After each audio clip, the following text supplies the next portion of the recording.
ನಮಸ್ತೆ ಸ್ನೇಹಿತರೆ. ಶ್ರೀ ಶಿವಪುರಾಣದ 12ನೆಯ ಭಾಗವಾದ ವಾಯವೀಯ ಸಂಹಿತೆ.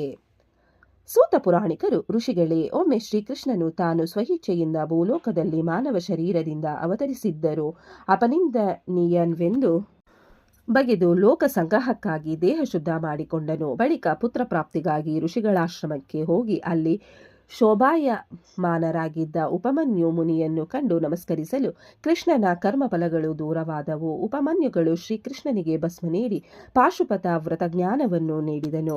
ಕೃಷ್ಣನಿಗೆ ಸೃಷ್ಟಿಯ ಬಗೆಗೆ ವಿಸ್ತರಿಸಿ ಹೇಳಿದನು. ಬಳಿಕ ಶಿವಸೃಷ್ಟಿಯ ವಿಸ್ತಾರವನ್ನು ಕುರಿತು ಬೋಧಿಸಿ, ಕೃಷ್ಣ, ಶಿವನಿಗೆ ಯಾವ ಬಂಧನವಿರುವುದಿಲ್ಲ, ಅವನಿಗೆ ಯಾವ ಕರ್ಮಗಳಿಲ್ಲ, ಜನನ ಮರಣಗಳಿಲ್ಲ, ವಿಧಿ ನಿಷೇಧಗಳಿಲ್ಲ, ಆಸೆ ಆಕಾಂಕ್ಷೆಗಳಿಲ್ಲ, ಮುಕ್ತಿ ಬಂಧನಗಳ ಸಂಬಂಧವಿಲ್ಲ.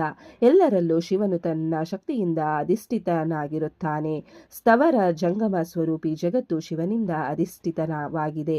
ಇಂಥ ಶಿವನಿಗೆ ನಮಸ್ಕಾರ ಮಾಡು. ಈಶಾನ, ಏಕರುದ್ರ, ಪರಬ್ರಹ್ಮ, ಕೃಷ್ಣ, ಪಿಂಗಳ ಎಂದೆಲ್ಲ ಹೆಸರುಗಳುಳ್ಳ ಶಿವನು ಹೃದಯ ಮಧ್ಯದಲ್ಲಿರುವವನು. ಶಿವನು ಸೌಮ್ಯ ಘೋರ ರೂಪನೂ ಆಗಿದ್ದಾನೆ. ಶಿವನಾಮದಿಂದ ಆತ ಲೋಕಪ್ರಸಿದ್ಧ ಎಂದು ಹೇಳಿದರು. ಕೃಷ್ಣ ಇಷ್ಟೇ ಅಲ್ಲ, ಪರತ್ಪರ ಪ್ರಕೃತಿಯಿಂದ ಸದಾಶಿವ ಈಶ್ವರಾದಿ ಪುರುಷರು ಸೃಷ್ಟಿಯಾಗಿರುವರು. ಶಿವನು ಶೀತಾಂಶುಭೂಷಣಧಾರಿ. ಶಿವನು ತನ್ನ ಮಾಯೆಯಿಂದ ವಿಶ್ವವ್ಯಾಪಕನಾಗಿರುವನು. ಶಿವ ಪರಮಾತ್ಮನು ಎಲ್ಲರ ಪಾಪಗಳನ್ನು ದೂರ ಮಾಡುವವನು. ಮಾನವನಿಗೆ ಒಂದೇ ಜನ್ಮದಲ್ಲಿ ಮುಕ್ತಿ ಪ್ರಾಪ್ತವಾಗುವುದಿಲ್ಲ. ಅವನು ಶ್ರುತಿ ಸ್ಮೃತಿಗಳಿಗನುಸಾರವಾಗಿ ಆಚರಣೆ ಮಾಡುತ್ತಾ ಹೋದರೆ ಅನೇಕ ಜನ್ಮದಿಂದ ಸಿದ್ಧಿಯಾಗಿ ಪ್ರೌಢನಾದ ಮೇಲೆ ಮಹೇಶ್ವರನು ಪ್ರಸನ್ನನಾಗುವನು. ಇನ್ನು ಭಕ್ತಿಯನ್ನು ತಿಳಿ. ಶಿವನಲ್ಲಿ ಸ್ವಲ್ಪ ಭಕ್ತಿ ಭವವಿರಿಸಿದ್ದರೂ ಸಾಕು, 3 ಜನ್ಮಗಳಲ್ಲಿ ಮುಕ್ತನಾಗುವನು.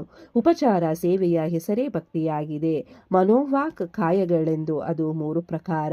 ಶಿವನ ಸೇವೆಗೆ ಈ 3 ಸೇವೆಗಳು ಸಾಧನಗಳು. ಶಿವಚಿಂತನೆ ಮಾಡಬೇಕು. ಕಲ್ಯಾಣ ಬಯಸುವವನು ಶಿವನಲ್ಲಿ ಯಾವಾಗಲೂ ಭಕ್ತಿ ಉಳ್ಳವನಾಗಿರಬೇಕು ಎಂದು ಬೋಧಿಸಿದರು.